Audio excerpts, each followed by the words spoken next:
I got a feeling I'm about to get put on. I got a feeling that something finna take off. I got a feeling, and it won't be too much longer. Got a feeling coming up on the.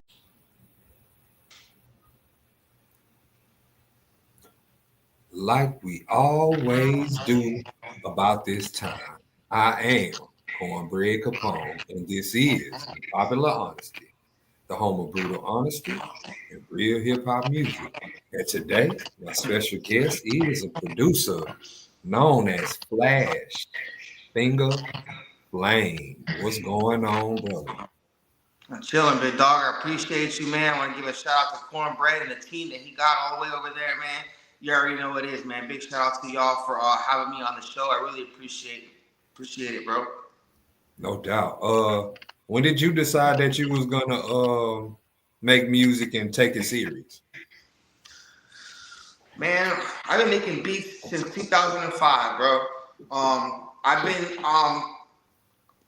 loved music all my life. You know what I'm saying? I played instruments growing up as a kid in high school. I played the piano, the drums, the saxophone, the clarinet. You know what I'm saying? I've been doing it pretty much all my life. I started making beats though back in 2005. So. And since then, man, I mean, I remember that time. You know what I'm saying? Do you remember like your first placements as a producer? Yeah. So I landed a placement back in 2011 with recording artist Nino Brown, who was the first artist that signed with DJ Khaled, We the Best. When DJ Khaled first started We the Best, I produced for him. Then I also landed a placement with Crunchy Black, 3-6 Mafia member.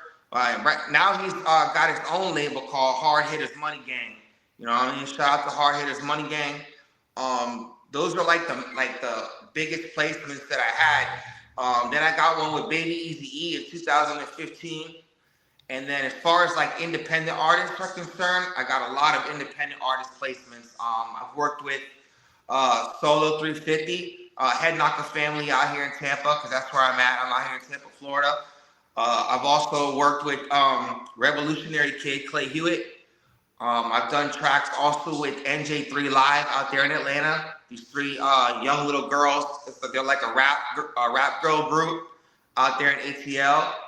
I've also got a placement with Escobar Nugs out here in Tampa, Florida. Epidemic the Disciple out there in North Carolina. Then I got one with Isotone out there in New York City. So you know what I'm saying? That's pretty much my my catalog as far as placements are concerned. That's what's up, man. I want to ask you how you feel about hip hop, because hip hop has changed a lot since you first started making music in 2005. It was pretty much how it used to be back in a certain time period before music changed. How do you feel about the way that music has changed? As far as the way music has changed, bro, like for real, Cornbread, like I was born in 81, man. So I grew up listening to real hip hop. You know what I'm saying? Like I grew up listening to like my favorite rappers were Master P, Tupac, Biggie Smalls, of course. Listen to as far as groups are concerned, I listen to Bone Thugs and Harmony a lot. You know what I'm saying? I listen to a lot of NWA, Cypress Hill, a lot of Wu-Tang, Killer Bees shit. You know what I mean?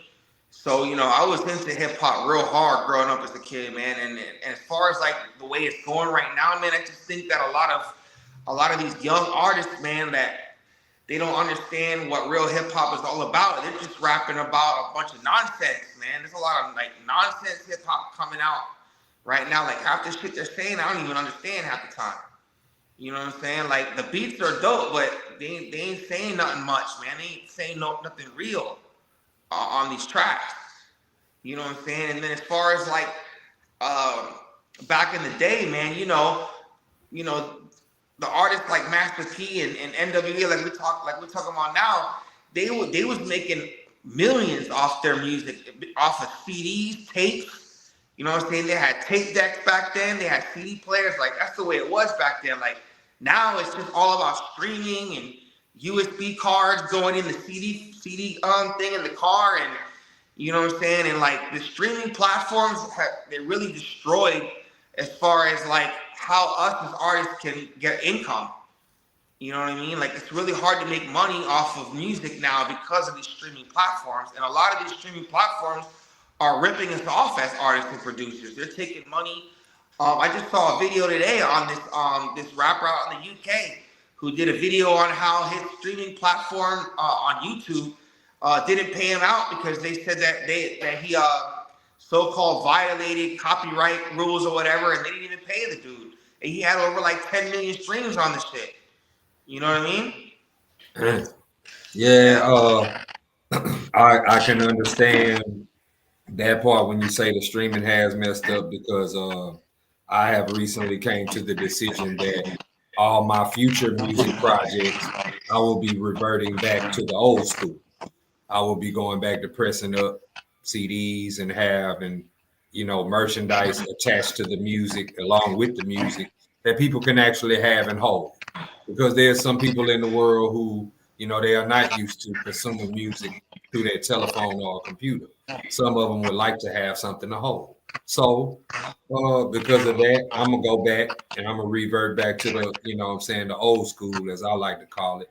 What I wanted to ask you was, since you are a producer, I usually ask everybody what's their top 5 rappers. But I want to ask you, what's your top 5 producers? No doubt, no doubt. So my top 5 producers, man, I would say is Scott Storch, of course. You know what I'm saying? The beats that he did on Like Father, Like Son with Birdman, Lil Wayne are just ridiculous, bro. Like, he's really the main reason that I started making beats with Scott Storch. And then, of course, Dr. Dre. He's my second favorite. I like Zaytoven. I also like DJ Premier. And then as far as like, some of the producers that are really popping off right now in 2025, that would be like Superstar O, Johnny Giuliano, you know what I'm saying, him too. So big shout out to all them too, they doing their thing out here, man. No doubt, man. Do you have any music projects that's yet to be released that you're looking forward to? Right now I got a track that's gonna be coming out with Solo 350 again, where he's actually doing the vocals over it right now. He's got a singer that he's gonna have featuring in that track. Then we're gonna do a music video for it. Then I also got something that's gonna be coming out here in the next month with T Dot. He's a rapper out there in Illinois. So I'm really looking forward to those tracks that are gonna be released here soon within the next month. So. And out there in Florida where you are, you say you're in Tampa, right? Yeah, I'm in Tampa. Okay, what is the hip hop scene out there? Because I've never been to Florida. I'm in Texas. No doubt. So like, man, it's really hard to work with a lot of the artists out here in Tampa because a lot of them are real self-centered. They're conceited. They don't understand the word teamwork. Teamwork make the dream work, bro. You know what I'm saying? Like, Dr. Dre didn't do it by himself, bro. He built a team with Eazy-E, NWA. He built a team, and that's the reason why Dr. Dre was as successful as he was as a producer, because they all came together and was a team and did it as a team, bro. You know what I'm saying? You know what I mean? So it's really hard for me to network with the artists out here in Tampa. So I like to really work with artists that are in other states. You know what I'm saying? Like California, New York, Chicago, et cetera, et cetera. Because those are the ones that are really wanting to work. Yeah, I feel that, man. I want to ask you something because I know producers have a unique set of skills that can give them an extended life in the music industry. Okay. I know that it can go beyond producing for artists, and you could eventually, your music could land in a movie, or you could make the music that is played in a movie like the score. Do you plan on doing anything like that in any movies or any other forms of entertainment? That's a good question, bro. Like that's really what I've been focusing on. Really, a lot of this year is focusing on getting sync licensing placements with video games like Grand Theft Auto, NBA 2K, shit like that. Getting shit on Netflix, Hulu, you know, TV shows.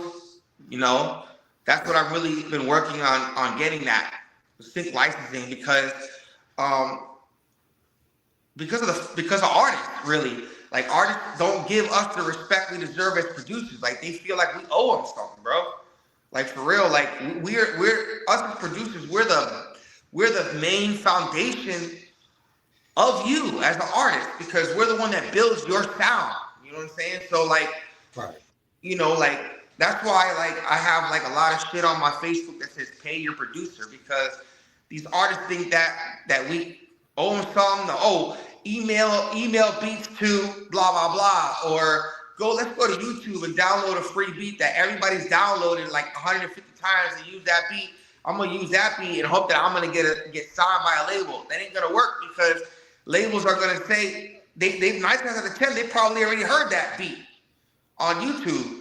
You ain't gonna get signed by using a free YouTube beat. And that's real. Why do you think that is? I mean, I want to ask you about that because I hear artists too that be like, I'll be like, where do you get your beats from? They'd be like, oh, I downloaded from YouTube. And I'm saying to myself, okay, you can't really do nothing much with that song except play it for me. Because anything outside of that, they're gonna tax you. They're gonna say, hey, this is my track. You're using it. You're trying to do this, but you got to pay for this. And usually the artists don't take it no further than that. You know what I mean? So, but why do you think that is? Why do you think there is no respect for the producer when the producer is the main architect for the artist sound? And it seems like it's an artist today don't really understand how the business work. That's exactly what it is, man. Like I feel like it's 30% that they don't understand, and then 70% that they don't understand that it takes money to make money, and you have to invest in yourself in this industry. You know what I'm saying? It takes thousands of dollars to break an artist, to break a record. You know what I'm saying? Like these dudes like Rick Ross and Young Jeezy and Lil Wayne, like when they first started, they was dropping like $50,000, $100,000 to break a record on radio stations like Hot 97 or Sirius XM, you know what I'm saying, or Shady XM, whatever. It takes a $250,000 to break a record to number one, bro. You know what I'm saying? So it's like, and why do you think? And what? I was gonna ask, why do you like? Because there was a time that I didn't know anything about the music. I just thought that, you get up, you rap, you put it out, that's it. But then I learned that no, this is way more than that. You have to register. You have to do this. You have to do that. You have to, go through these channels, talk to these people, go deal with these people. It's a lot that come with it, but that's not the first thing that artists find out. The first thing that artists find out is how much a Mercedes costs. The first thing an artist find out is how much that Rolex costs, how much that mansion costs, how much all this other stuff costs, and yet they haven't made no money yet. Right. But these are the things that artists find out first, and then by the time you find out the importance of publishing, you done already got gypped out of music. By the time you find the importance of your masters, the people who own your masters are long gone, and you can't get in touch with them. And this is what I'm talking about when I say that artists, a lot of them come in with the inflated ego or find an inflated ego somehow, some way, regardless if they achieve something or not. And a lot of them don't know the business part of it. They don't know how the business part runs. They don't know how to operate themselves. And this is why a lot of them end up getting gypped out of money because they don't know how much money they're supposed to make. They don't know what a point is worth. They can't tell you anything important business-wise, but they can tell you how much the jewelry costs. And I think that that's a problem. Yeah, you're right, bro. Because now we have information at our fingertips. There was a point where this information wasn't available to the public and nobody knew nothing. And the only way you could find out is if somebody told you. And I was lucky because I had two people in my life that told me. But now there's books about it. You can Google this stuff. You can read about it. And people still don't do it. And I'm saying to myself, what is going on here? Like, if you want to be a part of this game, why wouldn't you read up on the information that could possibly help you? That's true, bro. That's it. I don't know, man. I don't know. But I want to ask you, like, where is that lack of business coming from? Because it seems like a lot of people don't have that business savvy like they need to.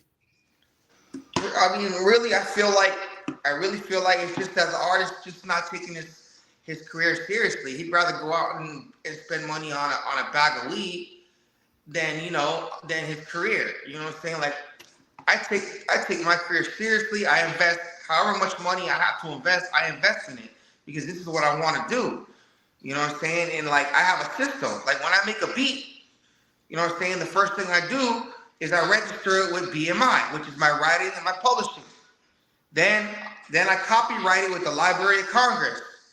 Then I go and I get my ISRWC number, my ISRC number, and you know what I'm saying? That costs money too. You know what I mean? So I have a system, bro. And back what we were saying about the artist and downloading it off of YouTube, like, first of all, in order for you to mix and master a song properly for radio play and to even consider to be signed by a label, you have to have the project WAV files. That is why us as producers, we have different licensing. Like, we have basic license, we have premium license, then we have a limited license, track out license, and then exclusive license. You know what I'm saying? And each one of those licenses gives you different options, like how many streams how many streams that you can get up to until you have to pay that $25 leasing fee again. So it's just smart to just buy out the beat exclusively from the producer, so you have no more ties with the producer, because the exclusive gives the buyer 100% rights to the beat, to the stems. You have no more ties with the producer, and that's it. You know what I mean? You sign the exclusive contract, and it's done. Yeah. You know what I mean? So you have to have the project WAV files, the stems, to be able to mix and master your song properly for radio play or any consideration for a label, bro. Other than that, you're just wasting your time. You're just doing it as a hobby. You're just doing it to have fun, whatever. You know? Yeah, and I want to say something. Maybe this was years ago. When the Bluetooth, when they started making those speakers that you can bring outside, the ones with the little wheels on them, and you could roll them and you could be playing your music at the same time. I remember all the youngsters around me had those speakers and they would play music, right? And they play this one song. And for the life of me, I was trying to figure out, why are they listening to this song? Because I'm listening to it and I can tell that it's not even mixed. The vocals sounded like they just slapped it together in maybe one take. They didn't, take their time with it. You could tell this. I could tell this by listening. But I'm saying, why are they listening to an unmixed song? Sound like it just came out of somebody's basement or somebody's makeshift studio at home, and it wasn't mixed. It didn't, and because you're a producer, if the music don't sound good when you play it back, the chances of people listening to it and liking it is very low. Yet we're talking about a song that wasn't properly mixed or mastered, that people were playing. And I don't even remember who the artist was. They probably don't even make music anymore. But I was wondering, like, how do they do that? Like, how do you, the ear? Because once I started paying attention to quality and sound and how it's supposed to sound versus how it's not supposed to sound is when I started understanding. Because for a long time, I didn't have an idea of what quality was. I didn't really understand it or get it at first. Now I do. And I hear records that are not mixed and mastered that people listen to in the streets. And I say to myself, this ain't it. You know what I'm saying? Like, this ain't it at all. You know what I'm saying? But I always wondered why they were listening to this. Right. And never really got an answer on it either. Because I ask people and they can't tell you. They just be playing stuff just because. And I don't get that either. But hey, you know what I'm saying? Before we get up out of here, is there anything that you would like to say to anybody, anything that you would like to promote? Man, my SoundClick, man. You know what I'm saying? Like, artists, if y'all need beats, man, go to my SoundClick, soundclick.com/Flash Finga, that's Finga Flame, to get beats. Producers, if y'all need sound kits or sample packs, I sell those on my SoundClick too. You know what I'm saying? So I just design all the sounds that are in those kits. I design them myself on the MPC Key 37. You know what I'm saying? I got some new equipment that's coming in next weekend. Some hard synthesizers that I'm going to be using to create my new sample packs, my new drum packs, shit like that. Also, I'm going to be coming out in the Hip Hop Extra April issue. That's out in Atlanta. So I'm going to be posting my link on my Facebook page, Flash Finga Flame on Facebook. So if y'all want to go and read that or pick up a hard copy of that, the link will be on my Facebook, man. And that's about it, my G. I appreciate you having me on the interview, man. I really appreciate it.